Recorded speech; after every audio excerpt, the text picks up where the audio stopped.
So, nandito tayo sa series natin ng pangangaral sa Book of Galatians. Sinimulan natin to nung exactly first Sunday ng taong to. So, nasa Galatians 5 na tayo, matatapos na tayo, Lord willing, sa mga susunod na mga buwan.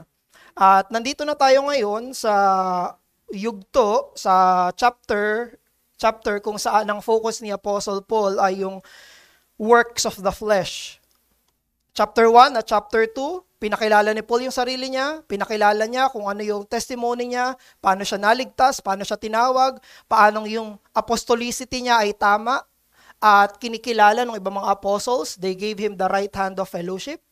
Sa chapter 3 at chapter 4, binigyang din ni Apostle Paul na walang ibang daan para maging tama sa harapan ng Diyos, matuwid sa harapan ng Diyos, kung hindi sa pamamagitan ng pananampalataya lamang, hindi sa pamamagitan ng kautusan. Hindi kautusan ang magiging daan para maging tama ako sa harapan ng Diyos. Kaya ang isang mapapansin nyo na phrase mula chapter 1 hanggang chapter 4 ay yung salitang works of the law. Palaging yung gawa ng kautusan, gawa ng kautusan, gawa ng kautusan. Now, dito sa chapter 5, ang focus naman ni Apostle Paul ay yung works of the flesh.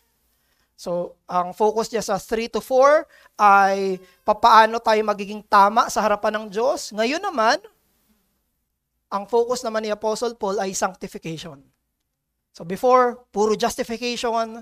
Ngayon naman sa chapter 5 onwards, ang focus ni Apostle Paul ay yung literal na pagpapabanal ng isang mananampalataya. Yung literal na Christian life niya na, yung walk niya ng holiness. Kaya mapapansin nyo, ang word na ginagamit niya dito sa chapter 5 ay works of the flesh. Tapos regarding na yan sa spirit, no? Spirit and works of the flesh. Now, Paul was concerned about sanctification. Now, nilista niya yung mga kasalanan dito sa chapter 5, verse 19 to 21. Tandaan natin, yung nakalista dito ng mga kasalanan ay hindi exhaustive. Hindi ito lahat ng yon. Nagbigay lang siya ng mga halimbawa ng kasalanan na gusto niyang isipin ng mga mambabasa niya. Dahil sinabi ni Apostle Paul sa verse 21, and things like this. Ito yung mga kasalanan, Tapos, sinabi niya, and things like this. Meron pang iba. Hindi ito lahat ng kasalanan. Merong kasalanan na hindi nakalista dito, pero sila rin ay works of the flesh. Pero maganda yung comment ni Charles Spurgeon dito. Kinategorize ni Charles Spurgeon yung mga kasalanan dito sa 4 na categories. So nakita niya, parang ganito ibig sabihin ni Apostle Paul. So yung unang category ng kasalanan ay yung mga kasalanan ng lust. At yung kasalanan ng lust dito, yun yung sexual immorality and impurity. Yun yung sinabi dito na adultery, fornication, sensuality. Yung pangalawang kategory ng kasalanan ay false worship. Ang sinabi naman dito ay idolatry saka witchcraft. It turns from God to other false powers. Yung pangatlong kategory ng kasalanan ay mga kasalanan ng temper. Sinabi dito, ito yung mga inner attitudes na nagwawasak sa mga relasyon. Ito yung hatred, jealousy, anger, and divisions. Yung pang-4 na kategory ng kasalanan ay sins of the appetites, sabi ni Spurgeon. Ito naman yung indulgence sa mga fleshly cravings. Ito yung drunkenness and wild partyings, yung sinasabi dyan na orgies. Now, nilista yung mga kasalanan ng to. In-enumerate ni Apostle Paul, no? Pero mapapatanong tayo, kapag nagawa ko ba yung mga kasalanan to, mako-consider ko ba yung sarili ko na isang Kristiyano? Yung mga nakakagawa ba nito, pwede ba nilang sabihin yung sarili nila, ituring yung sarili nila, kunin nila yung pangalan na pagiging Kristiyano? Yun yung tanong. At yun yung gusto nating sagutin. Verse 21, sabi niya, I warn you, as I warned you before, that those who do such things will not inherit the kingdom of God. Now, para masagot natin yung tanong na yan, kailangan maintindihan natin ano ibig sabihin ni Paul na those who do such things. Nung ginamit niya yung salita dun sa pananalitang those who do such things, ito ay nasa present tense. Actually, kung ESV yung gamit nyo, meron dyang note kung digital yung gamit nyo, meron diyang nakalagay number 5. Note yon. Pag pinindot nyo yan, yung number 5 na yon, ang nakalagay doon ay make a practice of doing. Kasi another translation iyon doon sa original Greek na pinanggalingan. So, hindi lang pala ito yung gumawa, kung hindi sila ng mga buhay na nila ito. Ito yung uri ng pamumuhay na pinapamuhay nila. Kaya actually, yung sa Tagalog, ang salita ng Diyos, translation, ASND, tinranslate niya na ng ganito. Sabi doon, ang mga namumuhay ng ganito. So, hindi yung literal lang na kung sino man nakagawa nito. Kung hindi yung namumuhay ng ganito. Dahil yung pananalita sa verse 21 na those who do such things, in-emphasize noon yung action na deliberate, habitual at sustained. Sinasadya, tuloy-tuloy, hindi tumitigil. Kaya sabi nga ni Dan Duncan, ito yung comment ni Dan Duncan, sabi niya, but such sins are not characteristic of the Christian life. Yung mga ganong uri ng pamumuhay ay hindi nagde-define sa Kristiyanong pamumuhay. Sabi niya, they are not the bent of our life. And that's the force of this statement that those who practice such things, because Paul put that in the present tense, which indicates habitual, continual conduct in fleshly sins, not periodic lapses in sin. End quote. Sinabi ni Dan Duncan, yung mismong pananalitang yun, ginamit ni Apostol Pablo, hindi ito tungkol sa periodic lapses, hindi ito yung minsan nagagawa, minsan nadadapa, hindi, ito yung uri ng pamumuhay, dire-diretso, walang mintis, ito yung direksyon ng pamumuhay, ito yung binabanggit ni Apostol Pablo. Tandaan natin, may pinagkaiba yung buhay na dinedefine ng kasalanan at isang buhay na dinedefine ng banal na spirito. May pinagkaiba yung buhay na nagkakasala at buhay sa kasalanan. May pinagkaiba yung lumalakad sa maluwag na daan at may pinagkaiba yung mga lumalakad sa makipot na daan na nadadapa at nagmimintis. There's a difference between them. Between the person who has the Spirit of God who battles the flesh, may works of the flesh then, and a person without the Spirit, kung saan ang namamayani ay ang laman na nananatiling walang lumalaban. So, yung mga Galatians, alam natin yung context nila, very convinced sila sa katuruan ng mga Judaizers, mga false teachers, very convinced sila na sila ay malinis at katanggap-tanggap sa harapan ng Diyos dahil sa mga seremonya. Magpapatuli kami, okay na. Magiging tama na kami sa harapan ng Diyos. Kailangan masunod namin yung mga ceremonial works of the law. Ang concern ng isip nila, ang concern ng theology nila ay yung mga ceremonial at outward practices. Pero yung puso nila at buhay nila ay maaari na nandun pa rin sa maluwag na daan. Sipin nyo, nasa maluwag na daan, pero ang isip nila, hindi, nagawa naman namin eh. Nagpatuli naman kami. Nagpa-circumcise naman kami. Nagawa na naman namin yung ritual na utos mismo ni Yahweh. And that reminds me ng isang babae sa Book of Proverbs. Hindi ko ito makalimutan nung before ko na binasa. Sa Proverbs 7 verse 14. Yung tatay, winawar niya yung lalaki niyang anak tungkol sa adulteress. At ito yung panghalina ng adulteress. Proverbs 7:14. Sabi ng adulteress, I have peace offerings with me. This day I paid my vows. Sabi nung babae na may asawa, hinahalina niya yung isang young man na mag-commit ng adultery. At anong sabi ng babae? Tara na, pwede na natin gawin. Pwede na tayo magkasala. Kasi, nabigay ko na naman sa Panginoon yung vows ko. Nabigay ko na, meron akong peace offering sa Panginoon eh. This day I have paid my vows. Therefore, pwede na ako magkasala. Now, yan ang itsura ng isang legalistiko. Yan ang itsura ng isang legalistiko. Ang isang legalistiko, binibigay niya sa Diyos yung tingin niyang gusto ng Diyos na pangseremonya. Pero mamumuhay siya sa paraang gusto niya. That's why this is our message for this morning. A life of sin that remains unopposed, even if hidden behind legalism, has no place in the kingdom of God.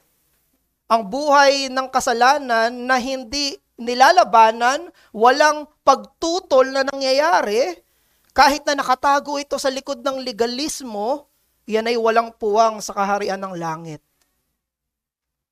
Let me repeat. A life of sin that remains unopposed, even behind legalism, has no place in the kingdom of God. Kaya kailangan maitama yung misconception natin tungkol sa mga legalist.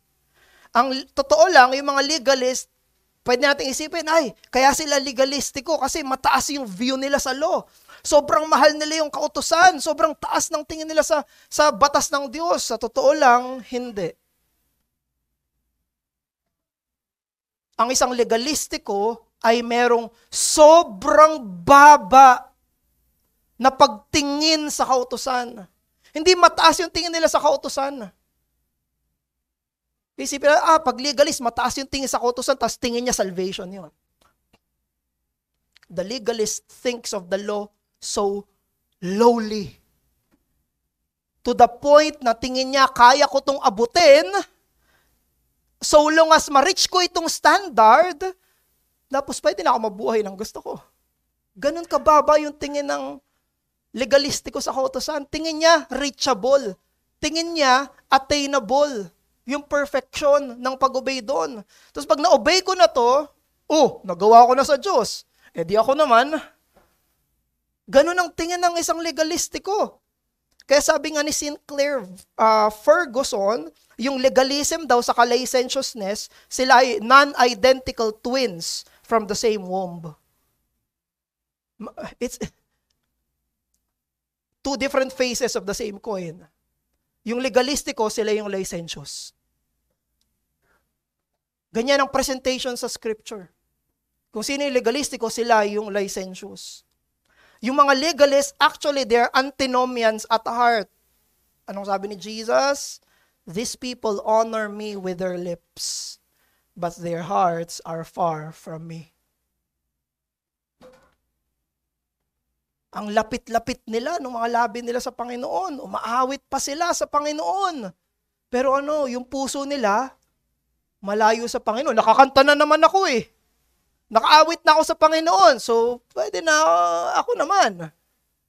Ganun yan ang legalistiko. Now, how is this life of sin described in our passage? Merong dalawang description sa isang buhay ng kasalanan. Sa talata natin, una, legalism cannot hide it. And pangalawa, heaven cannot allow it. How is the life of sin described? Una, ang buhay ng kasalanan ay hindi matatago ng legalismo. Pangalawa, ang buhay ng kasalanan ay hindi pahihintulutan ng kalangitan. Kaya pumunta tayo sa unang description muna. Ang buhay ng kasalanan ay hindi maitatago ng legalismo. I want you to focus dun sa verse 19. Yung sinabi dito ni Apostle Paul regarding sa works of the flesh. Sabi niya, now, the works of the flesh are evident. Yung salitang hayag. Ang gawa ng laman daw ay evident. Anong ibig sabihin nun? Kitang-kita siya. Plainly seen. Naoobserbahan siya. Nakikilala siya. Yung kasalanan ng works of the flesh ay kasalanan na hindi subtle. Hindi siya mukhang hindi nakikita. Even yung law of nature, kitang-kita yung mga kasalanan na to. Kahit hindi Christian, kahit wala kang Bible, alam mo, mali itong mga to. Evident. Kahit sila na hindi mananampalataya, they are condemning these sins in their conscience. Kunyari, sexual immorality. Sinong tao magsasabi, hindi tama yan. May nasirang pamilya, tama yan. Walang ganun. Very evident. Yung thievery, yung pagnanakaw, violence, drunkenness, human conscience condemns this. Ano pa? Yung works of the flesh na ito ay very evident kasi hindi siya maitatago for so long. Hindi siya pwedeng itago ng pangmatagalan. Yung mga kasalanan tulad ng galit, yung wrath, strife, factions, inevitably this will fracture relationships. Hindi maitatago yan kasi may mga mawawasak. Yung kasalanan ay may dinudulot na consequence. Nawawasak yung mga relasyon dahil sa mga kasalanan na ito at mga communities, no?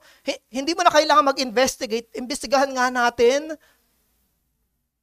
para malaman na, hindi, kitang-kita. Ito yung resulta nung mga kasalanan na yon. Kaya sabi ni Paul, evident. Kitang-kita. Etong mga kasalanan na to ay observable sa kanila na kahit sinong tao na merong moral awareness.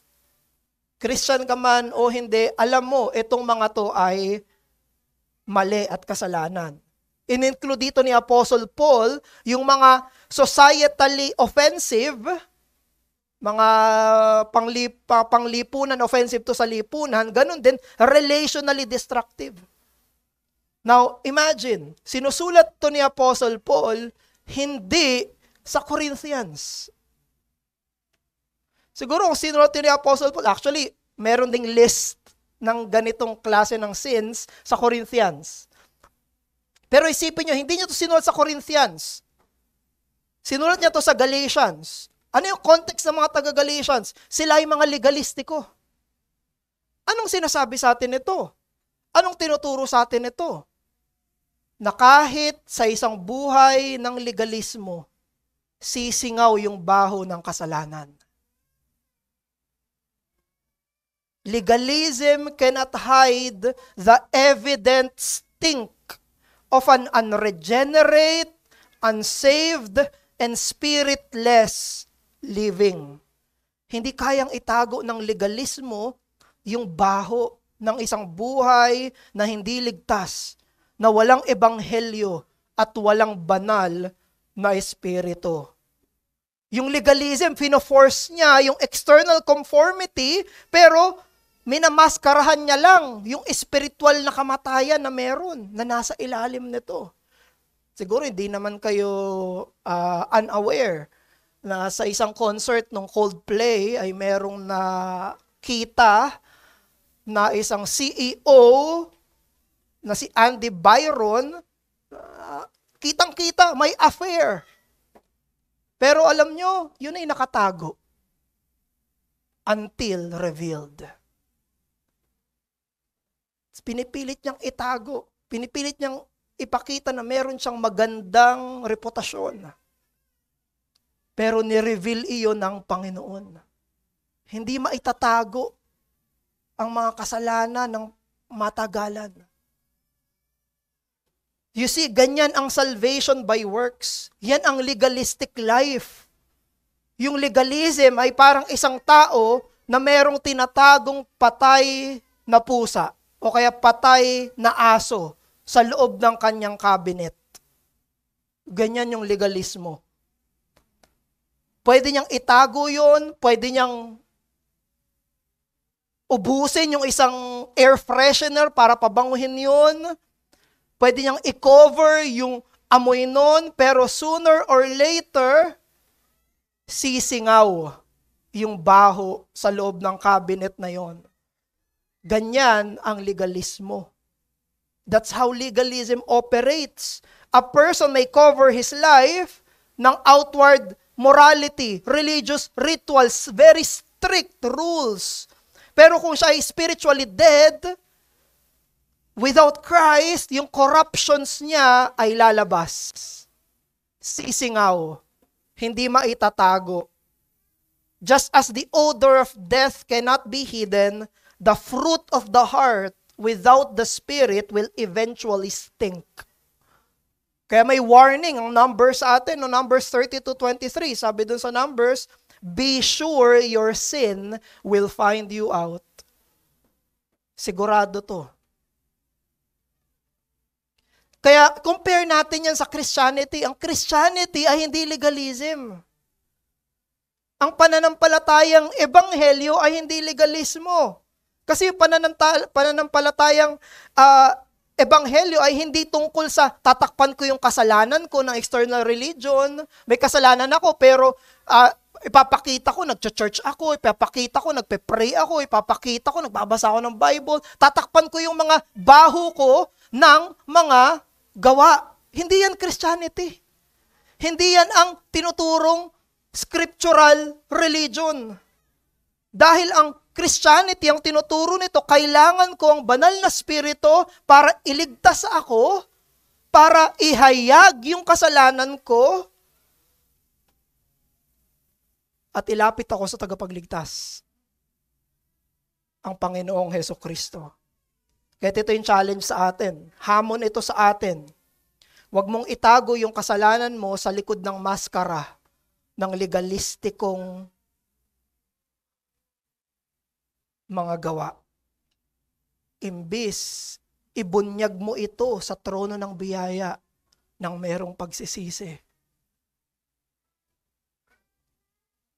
Do not hide your sins behind the mask of legalistic passions. Rather, expose it in the throne of grace in repentance. Kahit gaano tayo ka-zealous sa ating legalism, no matter how intense, it cannot cleanse the guilty conscience. It cannot give life to a dead heart. Wala itong kakayanan. Kaya't ang panawagan sa atin, lumapit sa trono ng biyaya, dalhin mo ang lahat ng kasalanan mo, buksan mo yung cabinet na yan, at ibigay mo ang buong bigat ng kasalanan mo sa harapan niya na kayang maglinis at magpatawad at handang gawin ito. Na hindi natin kailangan magpanggap at hindi natin kailangan magtago. Remove your mask of self-righteousness before God and seek pardon, and He will happily give you the embrace of grace. At kung hindi ka pa mananampalataya, tandaan mo, kung hindi ka believer, legalistic ka. Ang lahat ng hindi mananampalataya ay legalistic. Dahil ang tingin nila, kung ano man meron sila ay sapat para sa harapan ng Diyos. At ang sagot para sa spiritual mong kamatayan ay hindi paminsan-minsan na pangrelihiyosong pabango. Kung hindi si Kristo. Kung ikaw ay hindi pa mananampalataya, si Kristo lang ang may kayang magbigay buhay sa iyo. Tumingin ka sa Kanya at mabuhay. Tumingin ka sa krus niya at sakripisyo niya. Tumingin ka sa katwiran na perpekto, na yun lamang ang pwedeng magbago at maglinis ng iyong sariling puso. Yan, napapatanong tayo kapag mayroong mga pastor na nababalitaan tayo na biglang bumabagsak, no? Na-expose sa kasalanan. Bilang may mga kilalang mga pastor, mga preacher, na parang sobrang focus nila sa ministry, talagang focus sila sa ministry, ang dami nilang pinagmiministeryuhan sa formal parts ng ministry, tapos maya-maya, years later, may expose, adulterer pala.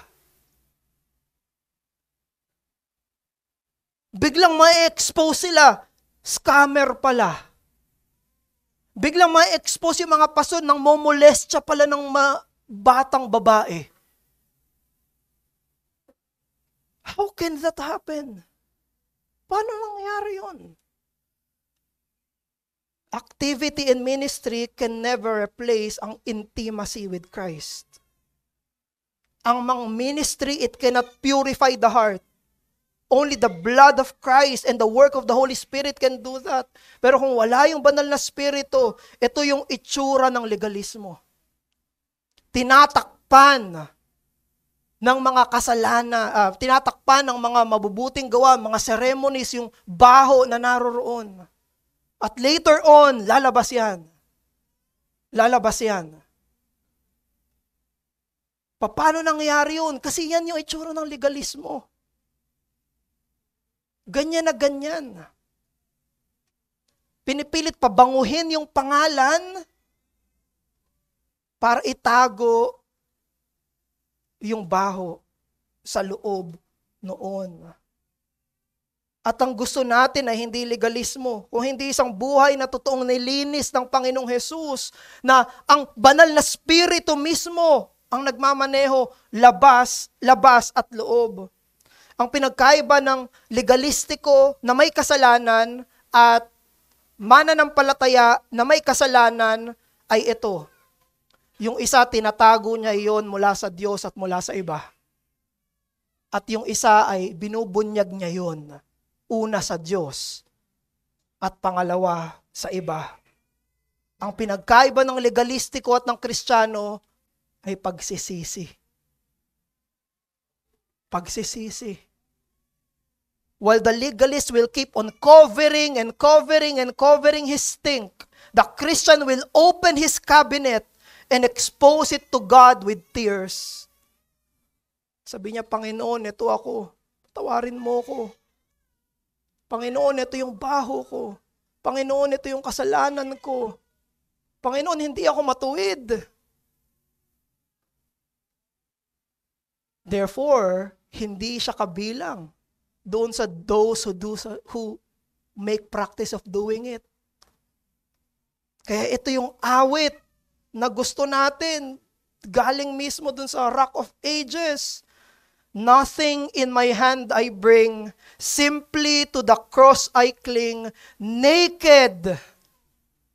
Come to thee for dress, helpless look to thee for grace, foul I to the fountain fly. Wash me, Savior, or I die. Di sinasabi ng mananampalataya, wala akong kasalanan, tignan mo yung mga ginagawa ko. Ang sinasabi ng isang mananampalataya, Panginoon, napakarumi ko. Kung hindi mo ako hugasan, hindi ako maliligtas. Ito ako, Panginoon. Tanggapin mo ako sa trono ng iyong biyaya. Kay Kristo lang ako lumalapit at tumitingin para sa kaligtasan ko. Yan ang pinagkaiba ng legalistiko at ng isang Kristiyano.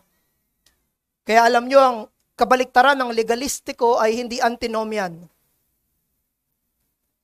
Dahil ang legalistiko ay antinomian.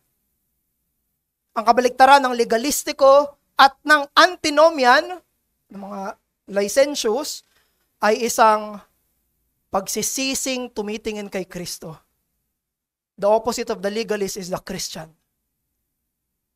Pangalawa, number 1, life of sin, legalism cannot hide it. Pero number 2, heaven cannot allow it. Ang buhay ng kasalanan na hindi pahihintulutan sa kalangitan. Pansinin niyo yung verse 21. I warn you, as I warned you before, that those who do such things will not inherit the kingdom of God. 2 beses na sila sinabihan ni Apostle Paul. Dati at ngayon. Sabi niya, dati winarningan ko na kayo, ngayon, winawarningan ko ulit kayo. Isipin natin, no? Hindi ba yung mga ganyang warning para sa licentious lang? Hindi, para sa legalist din. 2 beses niya sila binigyan ng babala. Ito isang warning para sa kanila na ang buhay ay marked by sinful living. At itong warning na to ay walang pangil kung walang totoong peligro. Wala tong pangil kung hindi to totoo. At ano yung pangil ng babala? They will not inherit the kingdom of God. Anong sabi? Sila na mga namumuhay ng ganito, nagpapatuloy dito, sila ay hindi magmamana ng kaharian ng Diyos. There is no place in heaven for people who have unopposed sin, life of sin. Walang lugar sa langit para sa mga taong namumuhay sa kasalanan nang hindi tinutunggali ng isang buhay ng kasalanan na walang pumipigil. Merong isang character sa Pilgrim's Progress ng pangalan niya ay si Talkative. Nakasabay siya ni Christian sa ni Faithful. faithful or hopeful. Kalimutan ko na kung sino sa dalawa. At itong character na to, si talkative, gustong-gusto niya pag-usapan yung religion. Gustong-gusto niya rin pag-usapan ng theology. Gustong-gusto, kahit ano, sabi niya, kahit anong topic sabihin mo, Christian, pag-usapan natin, gustong-gustong pag-usapan yan. Pero may isang topic na ayaw niyang pag-usapan. Yung bahay nila. Sabi niya, sabihin mo, kahit anong topic. Tapos, sinabi ni Chris, kamusta sa bahay niyo? Sabi niya, wag yan. Ito lang pag-usapan natin. Kasi nabulgar na itong si talkative, at first glance, para siyang isang makadiyos na tao. He loves to talk about religion, about faith, about spiritual matters. Yung words niya, very impressive. He can discuss doctrine and scripture with ease. Kahit ano daw, pero na-discover ni Christian na yung religion ni talkative ay sa bibig lang. It is only in words. But not in his heart, not in his life. Na-discover nila sa bahay nila, inaalipusta niya yung mga tao doon. Pag-uwi niya sa bahay, inaalipusta niya yung mga kasama niya sa bahay. Pero gusto-gusto niya pag-usapan ng religion. Gusto-gusto niya pag-usapan yung tungkol sa scripture. Meron bang lugar sa langit para sa mga tao kung saan malapit yung labi nila sa Diyos pero yung puso ay malayo sa Kanya? Meron ba silang lugar sa langit? Ang hindi natin dapat alisin ay yung suntok ng verse 21. Hindi natin dapat alisin yan. Na meron totoong danger. Na merong totoong thrust si Apostle Paul. Tandaan natin, sinulat niya ito hindi evangelistically sa unbelievers. Sinulat niya ito sa church, na may church members, na may covenant members, na nagprofess na ng faith, na merong credible of faith, na medyo naniniwala na sa false gospel. Ang sinusulatan niya dito ay mga nagsasabing Kristiyano sila.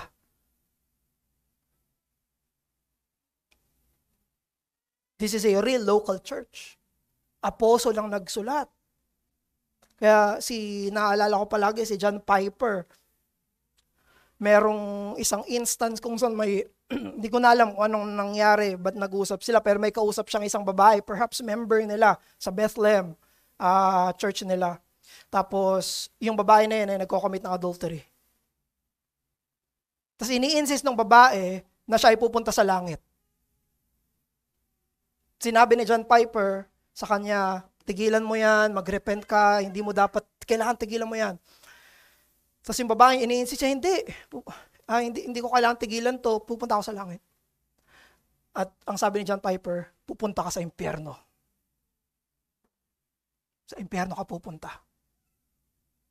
Kapag di mo tinigilan yan, nagalit sa kanya. Pero years later, yung babae na convict, tinigilan niya yung kasalanan. At yearly, kada Pasko, nagbibigay siya ng thank you letter kay John Piper. Taon-taon. Pasalamat siya kay John Piper na kung hindi mo sinabi sa akin yun, hindi ko titigilan tong kasalanan na to. At pupunta ako sa impyerno. Magkaroon tayo ng alarma kung ang puso natin sa kasalanan ay nananatiling walang kumakalaban. Mas matakot tayo sa isang buhay na hindi tinitigilang kasalanan kesa sa mabunyag yung kasalanan na yun. Mas matakot tayo sa verse 21 kaysa sa verse 19. Sa verse 19 sinabi, the works of the flesh are evident. Mas matakot tayo na hindi tayo makakapasok sa kaharian kaysa sa mabunyag yung kasalanan natin. Mabuti kung mabubunyag yung kasalanan natin. Meron bang kabutihan doon? Pwede tayo magsisi. Pero kung itutuloy-tuloy natin yung mas nakakatakot na hindi mapasa atin yung kaharian ng Diyos, Sabi mismo ng Panginoong Jesus, not everyone who says to me, Lord, Lord, will enter the kingdom of heaven, but the one who does the will of my Father who is in heaven. On that day, many will say to me, Lord, Lord, did we not prophesy in your name? Did we not cast out demons in your name and do mighty works in your name? Sa araw ng paghukom, marami magsasabi sa Panginoong Jesus. Sasabihin nila sa Kanya, Panginoon, di ba ginawa ko to? Ginawa ko to? Ginawa ko to? At ang sagot ng Panginoong Jesus sa kanila, I never knew you.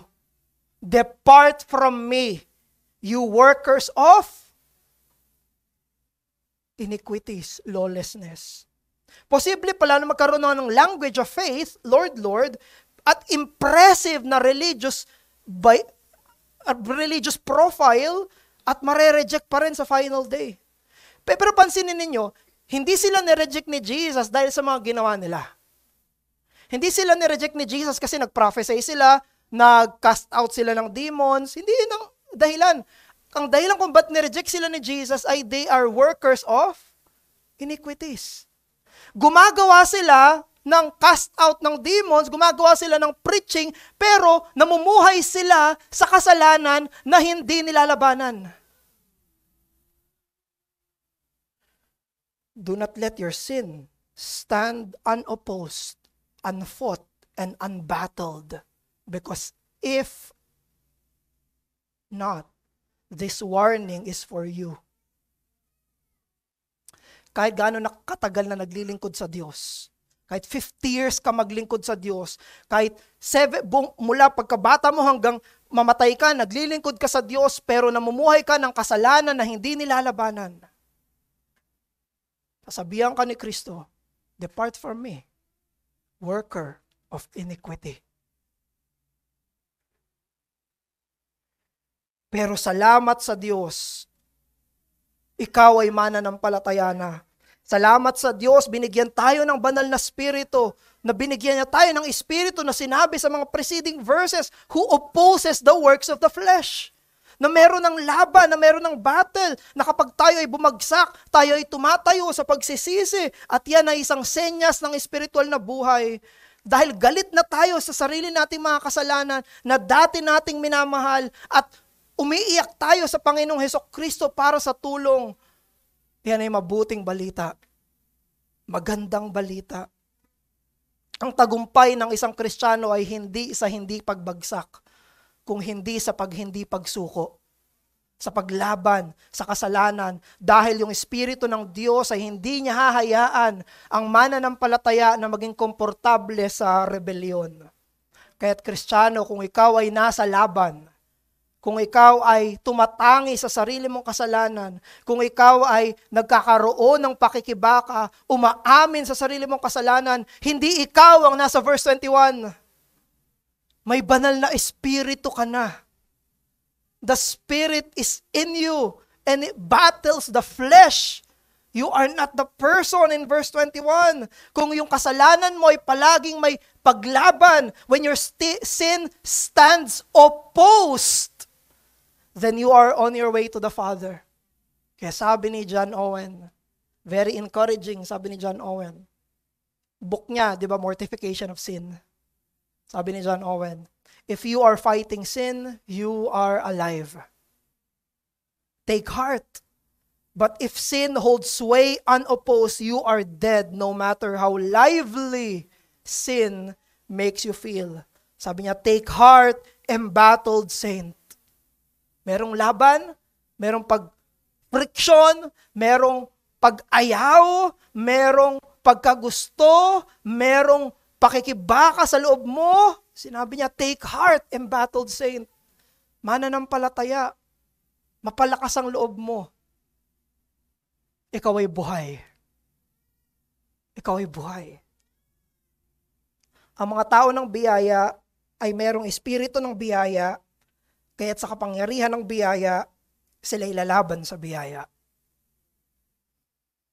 The people of grace will have the spirit of grace. Therefore, they will have the power of grace in this battle of grace. At bilang pagtatapos, ang pinagkaiba ng isang Kristiyano sa legalistiko ay hindi perfection. Hindi ito perfect yung isa-isa, hindi. No. Ang pinagkaiba ng legalist sa isang Christian ay repentance. Repentance. Pagsisisi. Yung Kristiyano ay lumalaban, yung legalistiko ay nagtatago. Yung Kristiyano ay kumakapit sa katwiran ni Jesus at yung legalistiko ay nagmamaskara ng sarili niyang katwiran. Pero ang biyaya, binabago niya ang lahat. Yung espiritu ng biyaya ang nagbibigay sa atin ng lakas para labanan yung kasalanan, palakasin tayo para tumindig, at ihanda tayo para sa kaluwalhatian. Kaya tatanungin kita ngayon, lumalaban ka ba o nagtatago? Lumalaban ka ba o nagtatago? Halina, lumapit ka kay Kristo. Ihayag mo ang kasalanan mo sa trono ng biyaya at matagpuan mo na sa Diyos lang matatagpuan ang ligtas na pagparoon sa kaharian ng Diyos. Manalangin tayo. Aming mabuting Ama, maraming salamat po dahil kailangan namin yung talatang to. Maraming salamat po Diyos dahil alam namin ang aming mga sarili, kilala namin ang aming mga sarili, at kung hindi man namin kilala ang aming sarili, ikaw ang nagpapakilala nito sa amin. Binubunyag mo ang mga puso namin, binubunyag mo ang mga buhay namin, at salamat dahil pwede namin itong ibunyag, at paglapit namin sa iyo, kami lilinisin mo. Salamat dahil kapag nilapit namin sa iyo ang aming mga kasalanan, hindi mo kami pagtatabuyan.